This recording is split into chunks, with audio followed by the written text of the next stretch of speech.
नमस्ते दोस्तों, स्वागत है आपका द बोर्ड स्टडी में। जैसा कि आप जानते हैं हमने 11 चैप्टर ख़त्म कर लिया। हमने 12 चैप्टर लिया है। इसका नाम है हार्डर इंटीग्रेशन।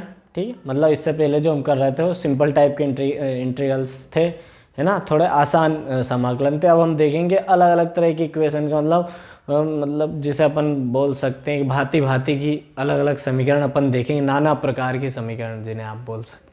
ठीक है, तो हर एक्सरसाइज में हमेशा की तरह कुछ नया सीखने को मिलेगा और मज़ा आने वाला है, क्योंकि अब जो आएगा ना तो इसमें आपको थोड़ा सा एलजेब्रिक सॉल्यूशन करना पड़ेगा। जो भी हमें इक्वेशन दे के रखेंगे उनका थोड़ा सा बीजगणितीय समाधान हमें करना पड़ेगा। वो किस तरीके से होएगा तो वो मैं बताने के लिए यहाँ उपस्थित हुई।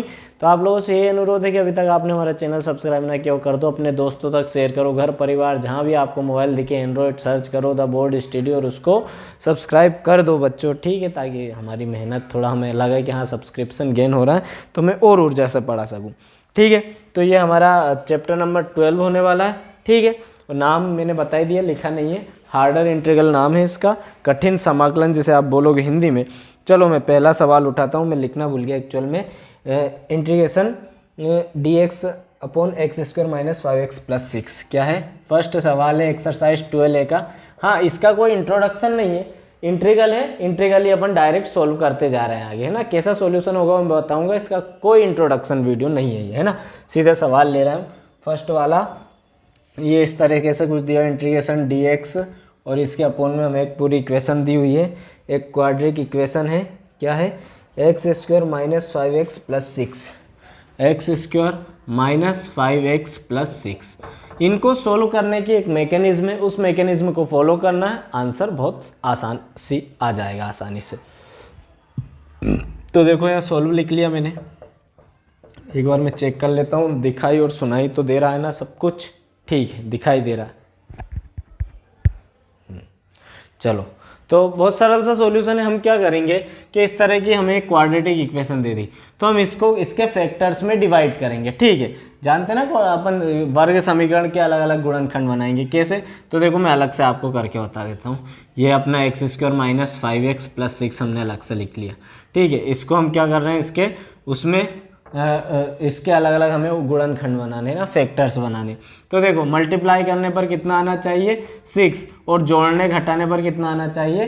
-5 आना चाहिए। तो हम क्या करें, तो 5 दूना, हाँ 3 दूना 6 होता है। तो इसे देखो मैं डायरेक्ट सोल्व करके बताऊंगा आपको क्या आ रहा है, किस में से क्या घटा दे अपन। तो भाई अगर मैं -6 में से 1 घटा दूँ, मतलब मैं ऐसा करूँ, देखो मैं एक पूरा आपको करके बता देता हूँ। एक्स स्क्वायर इसे लिख दूँ -6x और लिख दूँ +x और +6। देखो 6 कम 6 हो जाएगा और 6 में से 1 जाएगा तो वापस -5।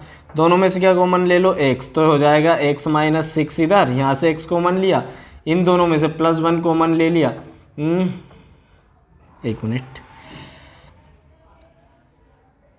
अरे नहीं, एक मिनट, देखो शुरू में ही अपन ने एक्स स्क्वायर ये लेंगे अपन -3x और ये लेंगे -2x। अब आएगा सही, ये वाले फैक्टर्स लेने पड़ेंगे। अब देखो, अब x कॉमन लो आप यहाँ से तो आ जाएगा x -3, यहाँ से -2 कॉमन लोगे तो अंदर आ जाएगा x -3, है ना। ये सही रहेगा, ये वाला, है ना। तो x -3 दोनों में से कॉमन ले लेंगे तो क्या हो जाएगा? x -2। मतलब हम x square minus 5x plus 6 को क्या लिख सकते हैं? x -3 और x -2 लिख सकते हैं। वैल्यू यहाँ पुट कर देंगे अपन, तो i बराबर इसे मैं क्या लिख सकता हूँ? तो इसे लिख सकता हूँ dx अपॉन x -3 और x -2। तो पहली स्टेप ये हो गई कि हमने जो क्वाड्रेटिक इक्वेशन दी थी उसके हमने फैक्टर बना ली। अब अगले उसमें क्या करना है हमें, तो अगले में आपको बहुत नई चीज़ सीखने को मिलेगी जिसे हम बोलते हैं किसी भी एक एल्जेब्रिक इक्वेशन का पार्शियल सॉल्यूशन करना, है ना, उसके अलग अलग घटक बनाना। कैसे? तो देखो यहाँ पर ये dx तो मैं अभी हटा दूँ, यहाँ हम वापस से केवल ये वैल्यू लेंगे, क्या? 1 अपॉन ऊपर 1 है, नीचे क्या है? x -3 और ये क्या है? x -2। समझना, ठीक है, क्या x -3 x -2, हमने इंटीग्रल को अलग कर दिया, केवल इसको सोल्व करना। अब इस इक्वेशन को मैं अपने मन से क्या लिखूंगा? एक बार तो a लिखूंगा और a के नीचे एक फैक्टर ले लूंगा x -3 और फिर प्लस का साइन लगाऊंगा, फिर लिख लूंगा b, मन से ही लिख रहा हूँ a और b, और फिर लगा लूंगा x -2। मतलब हम क्या कर रहा है, इन फैक्टर्स को सेपरेट करा रहा है। अब हमें यहाँ a और b की वैल्यू फाइंड आउट होगी और जो वैल्यू मैं यहाँ रख दूंगा तो उसका सॉल्यूशन ये आ जाएगा। मतलब हम इस वेक्टर को इस तरीके से हमें अलग अलग करना है प्लस से, ठीक है। और ऐसा मत सोचना सर ऊपर 1 है तो दोनों जगह 1 1 ले ले, गलत हो जाएगा, है ना। इनकी एक इक्वेशन होती है, जैसे जनरली अपन ऐसा कर देते हैं ना कई बार, जैसे ऊपर x-2 है और नीचे अपना x है, तो आप इसे ऐसे सेपरेट करा देते हो, एक बार x के साथ x माइनस एक बार 2 के साथ x। तो इस तरह का सेपरेशन तो हम इजीली कर सकते हैं, लेकिन बटे वाली चीज़ों को अलग करना टफ हो जाता है, उसकी एक मैकेनिज्म रहती है और उसी को ही हमें फॉलो करना है, ठीक है। अब ये तो पहले तो हम क्या करेंगे, जो भी हमारी इक्वेशन है उसे इस तरीके से लिखेंगे। अब इसको अपन सॉल्व करवाएंगे, तो देखना ये तो हो जाएगा 1x-3 और x-2 ऐसा का ऐसा ही। हमारा उद्देश्य है और b की वैल्यू फाइंड आउट करना, ठीक है। इसे नाम दे दो इक्वेशन 1 नाम दे दो, है ना। बराबर में इसे सॉल्व करेंगे तो एलसीएम लूंगा तो मैं क्या हो जाएगा, x-3 हो जाएगा और x-2, एलसीएम लिया आपस में गुणा हो गया, ऊपर क्रॉस मल्टीप्लीकेशन, तो a में इसका हो जाएगा तो हो जाएगा a x-2, ठीक है। फिर प्लस b में इधर होगा तो x-3 और ये b, ठीक है ना। बराबर में चल रहा है दोनों, तो इससे ये कैंसिल, तो अपने पास क्या हो जाएगा 1 = x-2a प्लस x-3 और ये आ जाएगा b। अब हम क्या करेंगे, तो हमें बारी बारी से सबसे पहले x-2 बराबर में ले लूंगा, 0 मन से ही ले रहे हैं, है ना। इफ करके लेंगे, इफ यदि x-2 बराबर 0 इट मीन्स x बराबर 2, तो अब x बराबर 2 इस इक्वेशन में वैल्यू पुट करेंगे हम, है ना। तो समीकरण 2 में देखना x की जगह कितना पुट कर रहा हूँ 2, तो देखना 1 = x-2 तो हमने 0 माना है, तो पूरा 0 हो जाएगा, क्या बचेगा केवल ये वाली चीज़, तो x की जगह क्या रख दिया 2 और ये -3 पहले से ही और ये आ गया b। तो यहाँ देखो 1 = आ जाएगा -b और b का अगर मान निकालूँ तो क्या आ जाएगा -1, ये b का मान आ गया। अब जैसे हमने क्या किया था, एक इफ पहले x-2 को 0 के बराबर रखा था, अब फिर से करेंगे इफ x-3, इस बार ये वाला फैक्टर 0 के बराबर रखूंगा, तो x बराबर कितना आ जाएगा 3, फिर इक्वेशन में रखेंगे तो बाय इक्वेशन 2, ठीक है। समीकरण 2 में रखा हमने, तो देखो 1 तो चल ही रहा है यहाँ पर बराबर में x-2, तो x की कितना रखना है मुझे 3, तो आ जाएगा 3 - 2, ये देखो x की क्या रख दिया मैंने सिंपली 3 और ये -2, यहाँ a हो गया। पीछे वाली चीज़ तो x-3 को तो हमने 0 ही माना, तो पूरी टर्म 0, केवल यही बचेगा। तो यहाँ से देखो, यहाँ से हो जाएगा 1 बराबर और यहाँ से 3 में 2 गया 1 और 1 में, तो मतलब a की वैल्यू क्या आ गई 1 और b की वैल्यू आ गई -1। अब हम इस इक्वेशन में पुट कर देते हैं, तो यहाँ लिख देंगे बाय इक्वेशन 1, समीकरण 1 में हम b और a का मान रखते हैं, तो अपने समीकरण 1 क्या हो जाएगा, तो ये चल रहा है 1/x-3 और x-2 के बराबर, है ना। a की जगह क्या रख सकता हूँ मैं सिंपली 1, तो हो जाएगा 1/x-3, है ना। और देखना b की जगह क्या रखूँगा -1, तो देखना ये रख दिया मैंने यहाँ पर -1 और ये प्लस में चल रहा था ना, b की जगह -1 और नीचे क्या चल रहा है x-2। अब बच्चों ये माइनस इस प्लस को क्या कर देगा माइनस, तो अपन यहाँ माइनस लिख सकते हैं। अब आई थिंक आपको समझ में आया होगा, मतलब अब हम 1/x-3 x-2 की जगह क्या लिख सकता हूँ 1/x-3 -1/x-2, है ना। और ये चीज़ सॉल्व करने पे ही लाएंगे हम, डायरेक्ट नहीं करेंगे। मान लो अभी अपन डायरेक्ट कर रहे होते हैं, यहाँ प्लस रख देता हम, लेकिन यहाँ तो माइनस आ रहा, और इसे आप फिर से सॉल्व करके देख लो तो वापस ये इक्वेशन आ जाएगी सेम। बात आ रही समझ में, ठीक। इसे बोलते हैं पार्शियली सॉल्यूशन करना। तो मतलब अब हमारे पास ये जो इक्वेशन है उसका मान ये आ चुका है। अब हम इसका क्या कर देंगे, समाकलन कर देंगे, क्योंकि हमें एट द एंड समाकलन ही करना है, इंटीग्रेशन। तो दोनों तरफ समाकलन का चिन्ह लगा दिया अपन ने इसमें, ठीक है। मैं आई के बराबर मान लेता हूँ इसे, इसका समाकलन मतलब इसका ही समाकलन, तो हमने समाकलन कर दिया अलग अलग 1/x-3 dx और माइनस इंटीग्रेशन 1/x-2 और dx। बात आई समझ में, है ना। एट द एंड इसी इक्वेशन का समाकलन कर रहे हैं, वही उधर लिख दिया मैंने, है ना। देखो आई बराबर क्या हो जाएगा, यहाँ फॉर्मूला लगेगा आपका, डायरेक्ट यहाँ लिख देता हूँ मैं कि 1/x dx वाला क्या हो जाता है log x, ये फॉर्मूला लगेगा क्योंकि लीनियर इक्वेशन है। तो इसकी जगह इसका जब इंटीग्रल करवाएंगे तो क्या हो जाएगा log x-3, फिर माइनस का साइन इसका भी हो जाएगा log x-2 और प्लस में एक कोफिशिएंट लिख दो, ये इसका आंसर है। समझ में आया। इंटीग्रेशन करना इजी है, लेकिन ये सारी चीजें सोल्व करना बहुत अलग अलग तरीके से होगी। अभी आप देखोगे यहाँ अभी तो हमें क्या मिल गई, क्वाड्रेटिक इक्वेशन मिल गई और ऊपर 1 था अपने पास। अब हम देखेंगे कि जब 1 नहीं होगा तो क्या होगा, या फिर यहाँ इनमें से किसी एक पर पावर आ गई तो उसका सॉल्यूशन क्या होगा। तो अलग अलग सॉल्यूशन मिलेंगे, ये एक तरह का सॉल्यूशन था, ऐसे 4 तरह के सॉल्यूशन मिलेंगे। जिस भी सवाल में आते जाएंगे वैसे मैं आपको समझाता जाऊँगा। तो एक बार आप स्क्रीनशॉट ले लो। मुझे पता है कि आपको एक बार में अभी चीज़ समझ में आ नहीं रही होगी, हम 2 एक सवाल करेंगे तो आपका थोड़ा बैलेंस बन जाएगा। ठीक है बच्चों, अगला सवाल लिख दिया है। और जैसे मैंने बताया था कि आपको अलग अलग तरह की, देखो अब ऊपर पहले 1 था, अब 2x आ गया, सेम सॉल्यूशन है। देखो मैं करवाता हूँ। तो इसमें अपन सबसे पहले जो क्वाड्रेटिक इक्वेशन है इसको पहले फैक्टर्स में तोड़ेंगे। तो हम 3 बिंदी लगा लेते हैं यहाँ, x² - 7x + 12। अब मैं आपको क्वाड्रेटिक इक्वेशन को जल्दी सोल्व करने का तरीका बता देता हूँ, है ना। तो देखो गुणा करने पर कितना आना चाहिए, प्रोडक्ट करने पर 12, और जोड़ने घटाने पर कितना आना चाहिए, 7 आना चाहिए। तो हमारे पास 4 × 12 मतलब 4 और 3 ऐसा नंबर है जिन्हें अगर अपन जोड़े तो 7 आ जाएगा और मल्टीप्लाई कराएं तो 12 आ जाएगा। तो उन्हें क्या करवा, तो सिंपली हमें पता है -7 चाहिए मुझे। तो -7 कब होगा, जब जो हमारा 4 हो वो भी माइनस का हो और जो हमारा 3 हो वो भी माइनस का हो। इसका मतलब आप यहाँ ब्रैकेट में एक बार तो लिख दो -4 और दूसरे ब्रैकेट में लिख दो -3 और दोनों के आगे x लगा दो। ये देखो ये फैक्टर आ गए। अब आप इनको सोल्व करोगे तो वापस आपको यही मिल जाना है, ठीक है ना। चलो ठीक है, यही मिलेगा। तो देखो ये हम मतलब इस फैक्टर की जगह ये लिख सकते हैं। तो अपना क्या हो जाएगा, i बराबर इंटीग्रेशन 2x अपॉन इसकी जगह क्या लिख सकता हूँ मैं, x - 4 और x - 3 और dx। अब हमें इस अंदर वाली चीज़ को सोल्व करना है क्योंकि सेपरेट कराने x - 4 को अलग, x - 3 को अलग। तो मैं यहाँ लिख देता हूँ भाई कि हम सेपरेट करा रहे हैं किसको, 2x अपॉन x - 4 को और x - 3 को। कैसे करवा रहे हैं, तो बराबर में एक तो a के बटे में क्या लिख दूंगा मैं, x - 4 प्लस b के बटे में क्या लिख दूंगा, x - 3। बात आई समझ में।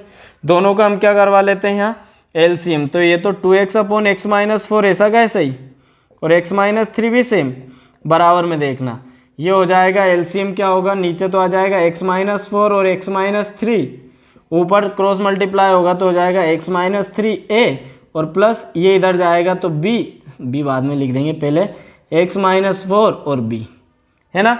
दोनों बराबर में मतलब नीचे वाली चीज़ से नीचे वाली चीज़ कैंसिल। अपने को क्या इक्वेशन मिलेगी यहाँ पर, तो हमें मिलेगी बच्चों 2x बराबर, ऊपर से मिलेगा x - 3a plus x - 4b, x - 4b। ये वाली चीज़ दिख रही ना, ये वाली चीज़ लिख दी हमने, है ना। अब वही अलग अलग कंडीशन लगाएंगे भाई। इफ़, इसे नाम दे दो, इसे नाम देते हैं अपन समीकरण 1 दे देते हैं, है ना। इसको नाम दे देते हैं समीकरण 2, इक्वेशन 2। तो देखो सबसे पहले हम ऐसा करते हैं, x - 3 बराबर 0 लेते हैं। तो x बराबर क्या हो जाएगा बच्चों, 3, ठीक है, लिख तो रहा ना। तो x बराबर 3 वैल्यू पुट कर दो समीकरण 2 में बाय इक्वेशन 2। तो देखना x की 3 रखूंगा तो इधर 2 है, तो x की क्या हो जाएगा 3, है ना। अब यहाँ x आ गया इसलिए हमने वैल्यू पुट कर दी x की जो थी, बराबर में x - 3 को तो भाई हम 0 ही मान रहा है, तो ये तो पूरी टर्म 0, है ना। बचेगा क्या ये, तो x की इस बार क्या रख दूंगा मैं 3 और साथ में -4 और b। तो यहाँ से हमें b की वैल्यू पता चल जाएगी। ये हो जाएगा 3 दूना 6 और इधर से -b क्योंकि -1 बचेगा। तो यहाँ से अगर b की आप वैल्यू निकालोगे तो दोनों तरफ माइनस का मल्टीप्लाई कराएंगे तो b की वैल्यू आ जाएगी 6। इसी तरह इफ़, जैसे अभी हमने x - 3 बराबर 0 लिया था, इस बार x - 4 = 0 ले लेते हैं। तो x बराबर क्या हो जाएगा बच्चों 4, वैल्यू पुट कर दो वापस इक्वेशन 2 में। तो 2 इस बार x की क्या रखना है हमें 4, है ना। तो बराबर x - 3 मतलब 4 - 3, x की 4 रख दिया और a पीछे वाली टर्म, तो x - 4 को तो हमने 0 मान लिया इसलिए पूरी 0, हटाओ उसे, ये हो जाएगा 8 और बराबर में क्या बचेगा 1 और a मतलब a ही। तो a की वैल्यू 8 आ गई और b की वैल्यू -6 आ गई। वैल्यू पुट कर देते हैं हम कहाँ पर, अपनी इस इक्वेशन में, है ना। इस इक्वेशन को अपन इसको मानना था 1, ये वाली इक्वेशन, है ना। तो समीकरण 1 से, तो बाय इक्वेशन 1।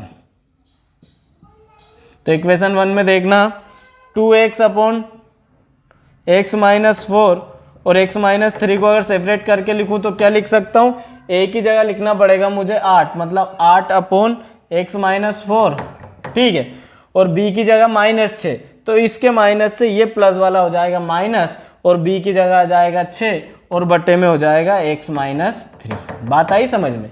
मतलब अब इस पूरी चीज़ को मैं सेपरेट करके ऐसे लिख सकता हूँ। अब आपको थोड़ा दिमाग के आपके जाले टूटने लगे होंगे, है ना। अब इसको क्या करवाना है, हमें इंटीग्रेट करवाना है, तो बाय इंटीग्रेटिंग या इन बोथ साइड लिख दो, in both side with respect to x, है ना।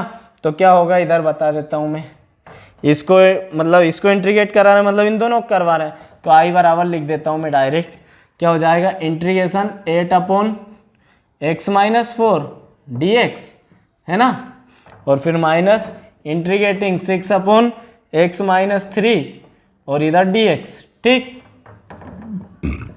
8 कांस्टेंट बाहर आ जाएगा, x-4 का वही अभी पिछले सवाल में किया था हमने, log x-4 हो जाएगा, -6 आगे आ जाएगा और इसका क्या हो जाएगा log x-3 हो जाएगा, प्लस एक कोफिशिएंट लिख दो c।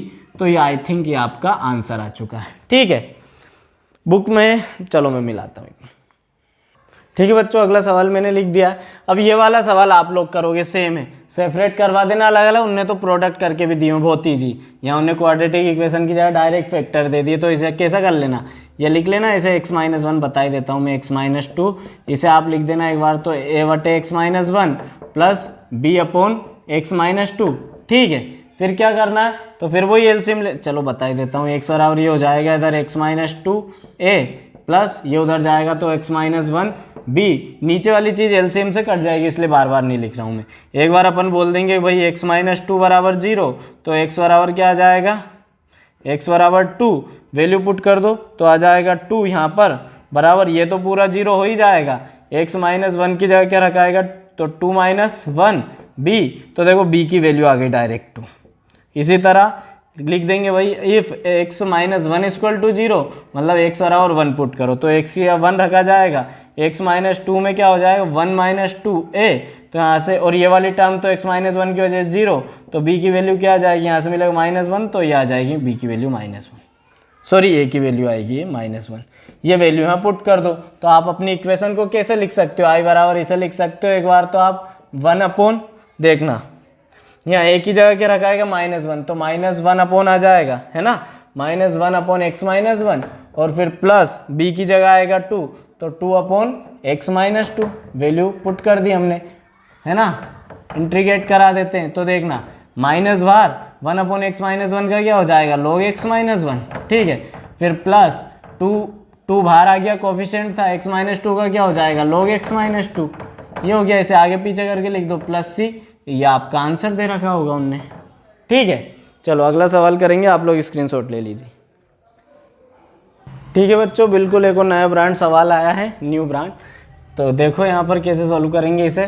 तो वही नीचे क्वाड्रेटिक इक्वेशन है, पहले इसके हम फैक्टर फाइंड आउट करते हैं, तो 3 बिंदी लगा ली हमने, 4x² प्लस 7x-2, ठीक है।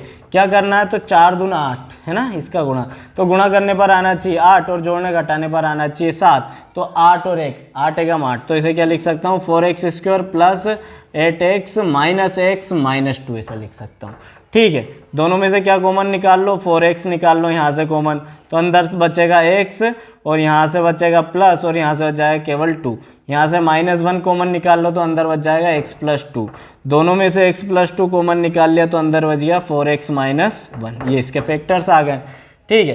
फैक्टर यहाँ लिख देता हूँ मैं, तो इसे अपन अलग से अब सोल्व भी करा लेते हैं, ठीक है।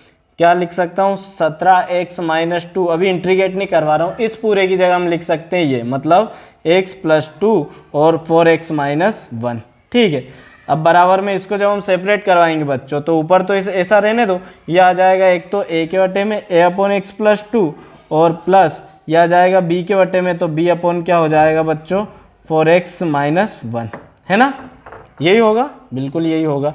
एक बार इसके b के बटे में आ गया, चलो ठीक। अब क्या करो, तो वही एलसीएम लेंगे, तो देखो बच्चों जो इसका एलसीएम, ये जो एलसीएम आएगा वो यही आएगा, इससे नीचे वाला कैंसिल, इसलिए मैं बार बार नहीं लिख रहा हूँ वो स्टेप, डायरेक्ट 17x - 2 बराबर क्या आएगा, a में इस वाली टर्म का गुणा तो आ जाएगा 4x - 1 a, है ना, b में इस वाली का गुणा तो प्लस x + 2, और ये हो जाएगा b, ठीक है।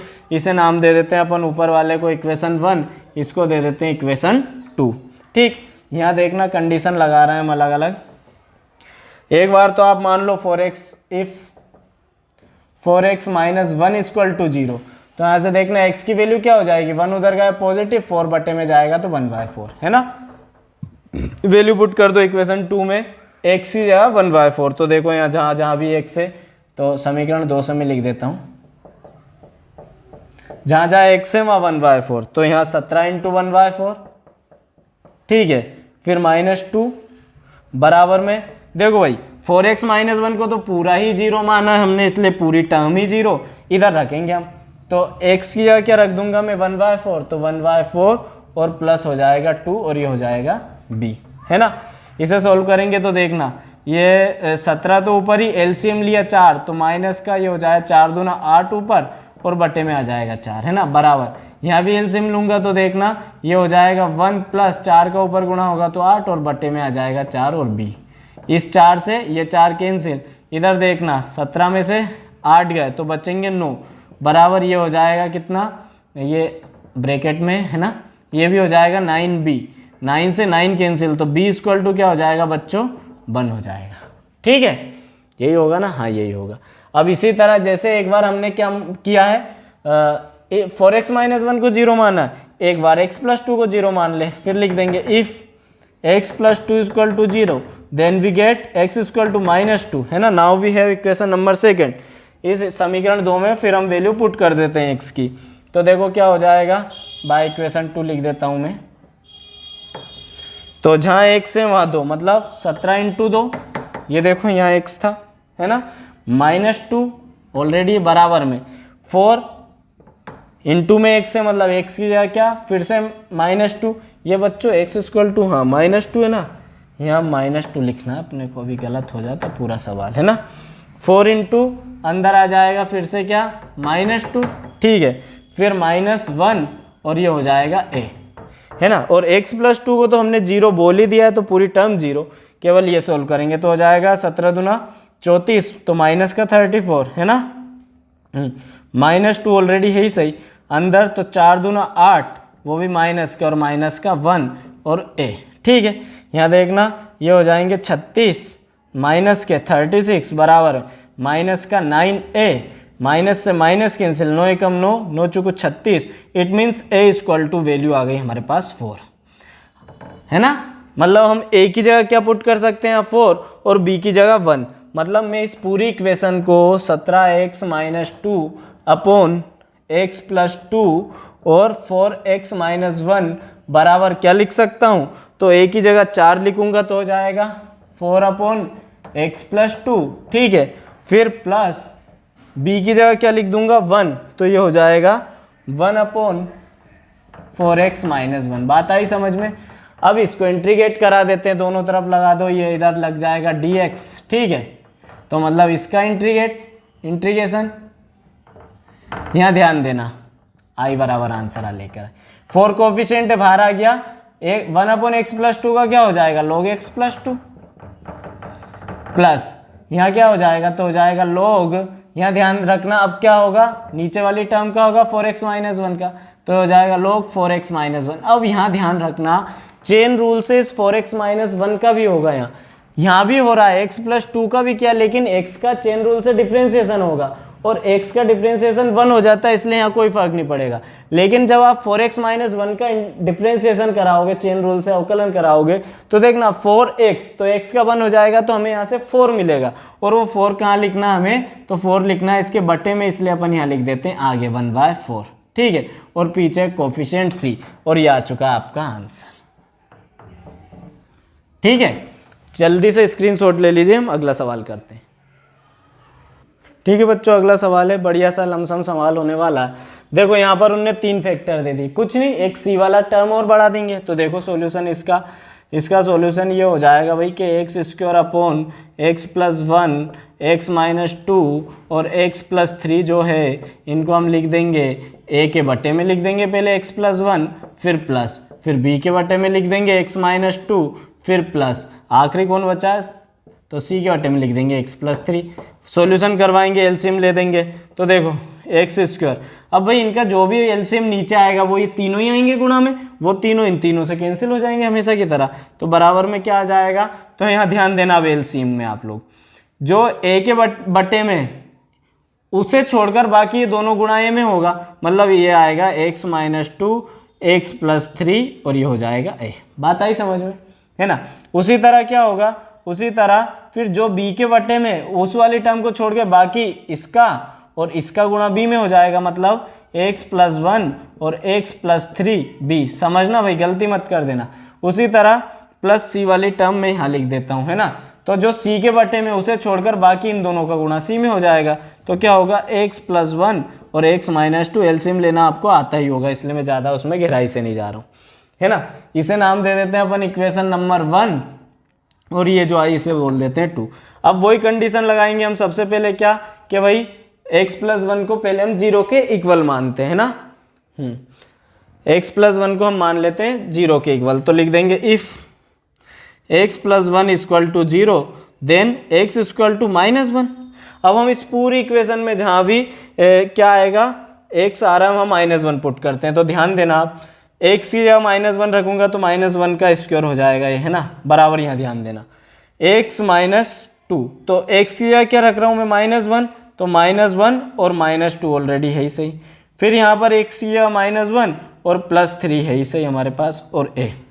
अब बच्चों यहाँ देखना, हमने x प्लस 1 बराबर क्या ले लिया है, 0 ले लिया है। तो यहाँ देखो, यहाँ x प्लस 1 है, मतलब यहाँ 0 रखाएगा तो पूरी टर्म 0, क्योंकि गुणा में। उसी तरह यहाँ भी x प्लस 1 है, मतलब यहाँ भी 0 रखाएगा तो पूरी टर्म 0, मतलब कुल मिला के हमें यही टर्म यहाँ से बचेगी जो हमने यहाँ लिख दी। बात आ रही समझ में, बिल्कुल सही, सही समझ रहे हो बच्चों। माइनस 1 का स्क्वायर क्या हो जाएगा, 1 ही, इधर हो जाएगा माइनस 1 माइनस 2, तो क्या हो जाएगा माइनस के 3, माइनस 1 प्लस 2 तो प्लस का 2 और a। तो यहाँ से देखना 1 इक्वल टू ये हो जाएगा माइनस का 6a, 2 तिया 6, है ना, 2 तिया 6, 3 2 6 माइनस 6। तो यहाँ से बच्चों अगर आप देखो तो a की वैल्यू आपको मिलेगी -6 उधर जाएगा तो a इक्वल टू आ जाएगा -1/6, ये a की वैल्यू। इसी तरह आप किसकी वैल्यू फाइंड आउट करना है बच्चों, हमें b की। तो b के लिए जैसे हमने x प्लस 1 को 0 माना था, अब x माइनस 2 को 0 मानेंगे, तो लिख देंगे if x minus 2 equal to 0 then x equal to 2। अब यहाँ ध्यान देना आप लोग, अब ये जो हमारी समीकरण 2 है इसमें x या 2 रखेंगे हम, तो यहाँ ध्यान देना x स्क्वायर मतलब 2 का स्क्वायर बराबर। अब बच्चों x माइनस 2 को तो हमने 0 ले ही लिया है, तो देखो जब यहाँ 0 रखूंगा तो ये पूरी टर्म 0 हो जाएगी, है ना। तो इस टर्म को मैं लिख ही नहीं रहा हूँ, यहाँ लिखेंगे हम। तो x प्लस 1 मतलब 2 प्लस 1, x प्लस 3 मतलब 2 प्लस 3 और b।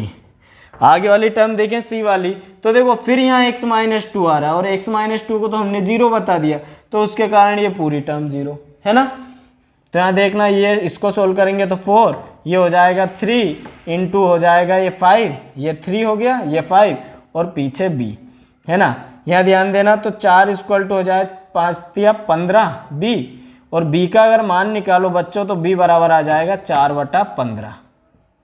बात आई समझ में, तो ये b का मान आ गया। सेम इसी तरह हम किसका मान निकालेंगे, c का। तो जैसे a के लिए x प्लस 1 बराबर 0 था, b के लिए x माइनस 2 बराबर 0 था, इसलिए c के लिए x प्लस 3 बराबर 0 रख देंगे। तो लिख देंगे if x plus 3 equal to 0 it means x equal to -3, है ना। तो ये वैल्यू पुट करो आप समीकरण 3 में फिर से। तो यहाँ समझना x स्क्वायर मतलब -3 का स्क्वायर बराबर, यहाँ ध्यान देना, देखो हमने 0 क्या माना है, x प्लस 3 को, तो यहाँ तो x प्लस 3 मतलब ये टर्म फिर से 0। अगली टर्म में देखो तो फिर x प्लस 3 मतलब ये पूरी टर्म फिर से 0, ये वाली टर्म बचेगी केवल। तो x की क्या रखूंगा मैं -3, तो देखना x प्लस 1 है मतलब -3 प्लस 1 हो जाएगा, फिर x माइनस 2 है मतलब -3 - 2 हो जाएगा और आ जाएगा c। तो यहाँ देखना ये हो जाएगा 9, है ना, ये हो जाएगा -2, ये हो जाएगा -5 और ये हो जाएगा c।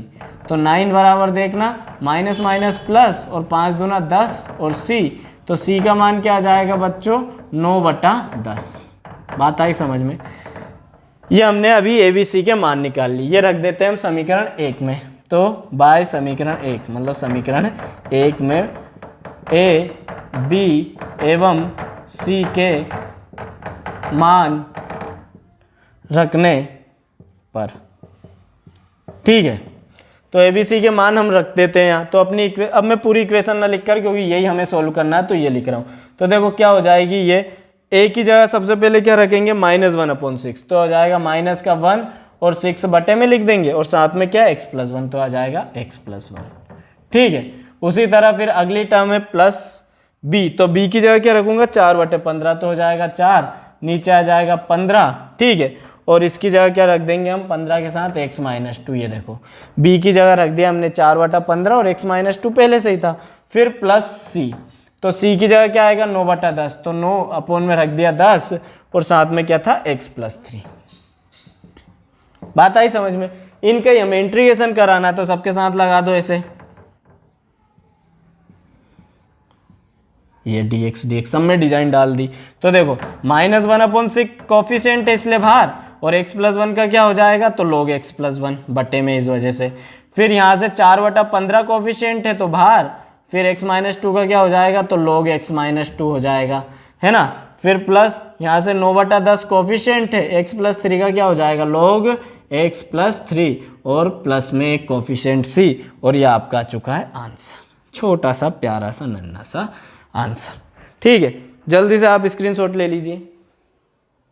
ठीक है बच्चों, तो आई होप आपको समझ में आया होगा। नए तरह के सवाल थे, नए तरह का सॉल्यूशन था।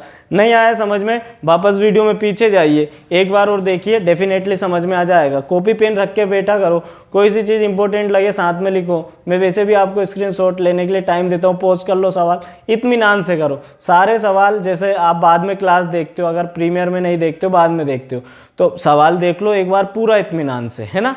इत्मीनान से सवाल देखो, पॉज कर दो, फिर वो सवाल खुद करो, फिर नया सवाल देखो, इत्मीनान से देखो, पॉज करो फिर करो। ये गणित करने का सबसे मज़ेदार तरीका हो सकता है जो पॉसिबल है। ठीक है, तो अगले पार्ट में मिलेंगे हम। मैं God bless you all. Bharat माता की जय, वंदे मातरम। बाय बच्चों।